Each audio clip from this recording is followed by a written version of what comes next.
मराठवाड्यामध्ये औरंगाबादला मोठा राडा झाला, जागा वाटप आणि त्यानंतर झालेलं जे काही प्रकरण होतं त्या संदर्भात मराठवाड्यात बीजेपीला किती मोठा फटका बसणार आणि इतर पक्षांना कुठे आघाडी मिळणार? विलासराव देशमुखांबद्दल पण एक वक्तव्य झालं. या सगळ्याचा फटका कसा बसतोय किंवा बसणार नाही याबद्दल आपण जाणून घेऊया. सचिन सर, तुमचा चांगला मराठवाड्यावर अभ्यास आहे, तुम्हाला काय वाटतंय, प्रेडिक्शन काय आहे यावर्षीचे? मराठवाड्यात जवळपास 5 ठिकाणी महापालिकेच्या निवडणुका होत आहेत. छत्रपती संभाजीनगर, जालना, परभणी, नांदेड आणि लातूर या ठिकाणी. जवळपास या ठिकाणी बघितलं, या ठिकाणचं जर चित्र बघितलं तर भाजपमध्ये प्रचंड प्रमाणात मोठ्या प्रमाणात बंडखोरी झालेली आहे. विशेषतः छत्रपती संभाजीनगरमधला तर राडा सगळ्यांनाच माहिती झालेला आहे. त्या ठिकाणी मोठ्या प्रमाणात बंडखोरी झाली आहे. जवळपास 22 बंडखोरांना भाजपने हकालपट्टी केली परवा, त्यामुळंच आपल्याला तिथलं एकंदरीत चित्र दिसतं. परंतु आतापर्यंतची जर निवडणूक छत्रपती संभाजीनगरची बघितलं तर भाजप शिवसेनेने एकत्र लढली होती. मात्र पहिल्यांदाच की सगळ्याच पक्षात फुटाफूट झाली आणि स्वबळावर सगळेच पक्ष लढत आहेत. जवळपास छत्रपती संभाजीनगरला बघितलं तर 115 जागा आहेत त्या ठिकाणी. 115 जागापैकी 30 जागा ह्या मुस्लिम बाहुल आहेत, म्हणजे की त्या ठिकाणी मुस्लिमच नगरसेवक येणार हे जवळपास निश्चित आहे. आणि ह्या जागाकडे आजपर्यंत भाजप आणि शिवसेना कधीच डुंकूनही पाहत नव्हते, त्यामुळं या ठिकाणी तयारीही केलेली नाही आहे. आणि जर 115 जागा म्हणतोय तर आपण कुठल्याच पक्षाने 115 जागा त्या ठिकाणी लढवलेल्या नाहीत. जास्तीत जास्त 98 ते 99 जागा भाजपने त्या ठिकाणी स्वबळावर लढलेल्या आहेत. आणि जर एकंदरीत आपण या सगळ्या गोष्टी जरी चित्र बघितलं तरी पण यावेळेस पहिल्यांदाच तिथं भाजपला मोठं यश मिळण्याची शक्यता आहे आणि भाजप मोठा पक्ष राहू शकतोय तिथं. शिवसेनेचं तिथं शिवसेनेचं चित्र काय झालंय आता, ॲक्च्युली जर बघायला गेले तर शिवसेना फुटल्यामुळं शिवसेना फुटीचा सर्वात मोठा फटका छत्रपती संभाजीनगरमध्ये बसलेला आहे. आणि 2 पक्ष स्वतंत्र लढत आहेत त्यांचे, ठाकरेचे आणि शिंदेचे पक्ष. मात्र शिंदेनी यावेळेस फोडाफोडीमुळे शिंदेची शिवसेना 2 नंबरपर्यंत राहू शकते, कारण की संजय शिरसाट आणि तिथं मुलीला आणि मुलाला उमेदवारी दिल्यामुळे संजय शिरसाट त्या दोन्ही वार्डाच्या बाहेरच निघाले नाहीत, असं चित्र एकंदरीत त्या ठिकाणी पाहायला मिळालं. आणि त्याचा फटका थोड्या प्रमाणात शिंदेच्या शिवसेनेला बसत आहे. तर 3ऱ्या नंबरला MIM सुद्धा राहण्याची शक्यता आहे. MIMची 20 ते 22 नगरसेवक त्या ठिकाणी निवडून येऊ शकतात.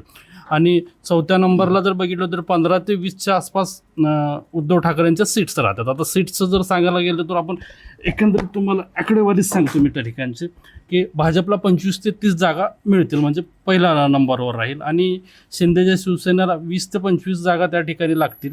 MIM 20पर्यंत जाऊ शकतो आणि ठाकरेची शिवसेना 15 ते 20. हे झालं छत्रपती संभाजीनगरमधलं चित्र. आता त्याच्या पुढं जाऊयात आपण जालनामध्ये.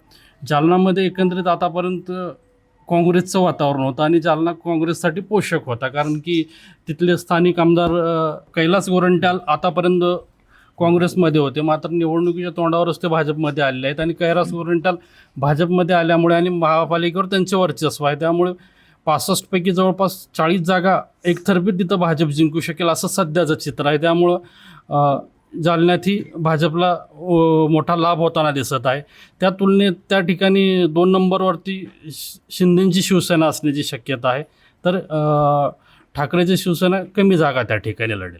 त्यानंतर पुढे गेलो आपण परभणी तर आतापर्यंत काँग्रेसचं वर्चस्व होतं. सुरेश वरपुडकर यांचं एक हाती वर्चस्व त्या महापालिकेवर राहिलेलं आहे. पण निवडणुकीच्या पूर्वी म्हणजे की सुरेश वरपुडकर हे भाजपमध्ये दाखल झाले, त्यामुळं तिथलीही चित्र थोडंसं अस्पष्ट होतं. आणि म्हणजे की भाजप आणि दोन्ही राष्ट्रवादी एकत्र लढत असल्यामुळे त्यांच्यात काटेकी लढत त्या ठिकाणी बोलते.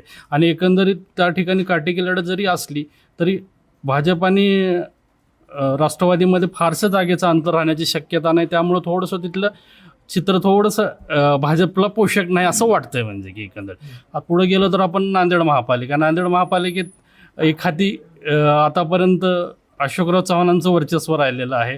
काँग्रेसने त्या ठिकाणी जवळपास 80 पैकी 72 जागा जिंकल्या होत्या एकेकाळी.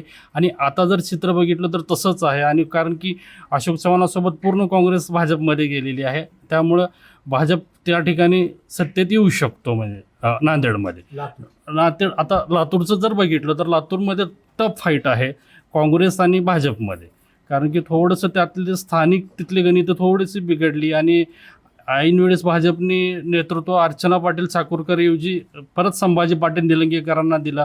त्याचा थोडाफार तिथं नाराजी आहे भाजपमध्येच इंटरनल. आणि भाजपमध्ये तिथं जरी 4 आमदार असेल तर 4 आमदाराची स्वतंत्र गट आहेत, म्हणजे की त्यामुळं त्याचंही थोडंसं नाराजी इंटरनल आहे, जी की बाहेर दिसत नाही, परंतु इंटरनल नाराजी भाजपमध्ये आहे.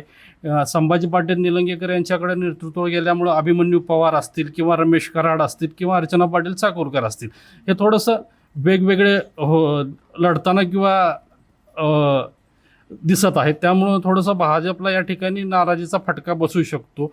गेल्या वेळेस जर आपण तिथलं समीकरण बघितलं तर 2.5 वर्ष भाजप सत्तेत होता आणि 2.5 वर्ष काँग्रेस सत्तेत होता, कारण की कट टू कट सीट्स तिथे मिळाल्या होत्या. त्यामुळे या वेळेस जरी बघितलं तर 30च्या आसपास काँग्रेस ही 30च्या आसपास राहू शकतं आणि भाजप ही 30च्या आसपास राहू शकतो जागा. म्हणजे काही विलासराव स्टेटमेंट झालं होतं, फडणवीसांची सभा झाली, त्याने काही फरक पडणार आहे? आणि अगदी बरोबर आहे, त्याचा थोडाफार प्रमाणात फरक पडू शकतो, कारण की विलासरावाबद्दल तिथं प्रचंड सहानुभूती आणि त्या ठिकाणी रवींद्र चव्हाणांनी केलेलं वक्तव्य थोडंसं अंगाशी येण्याची शक्यता आहे. मात्र परतच्या 2 सभांमधून रवींद्र चव्हाण आणि देवेंद्र फडणवीस यांनी माफी मागितलेली आहे, त्यामुळे थोडासा ते नाराजी दूर झालेली आहे. मात्र एवढं खरं की काटेकी लढत दोन्ही पक्षामध्ये आहे आणि विशेषतः राष्ट्रवादी त्या ठिकाणी पहिल्यांदाच लढत आहे मोठ्या प्रमाणात आणि त्याही पक्षाला 5 ते 10च्या आसपास जागा जर राहू शकतात आणि सत्तेत जर एकंदरीत समीकरण बघितलं आपण तर महायुती म्हणून हे परत जर एकत्र सर्व पक्ष आले तर परत भाजपची सत्ता त्या ठिकाणी राहू शकते, म्हणजे की हे मात्र निश्चित आहे.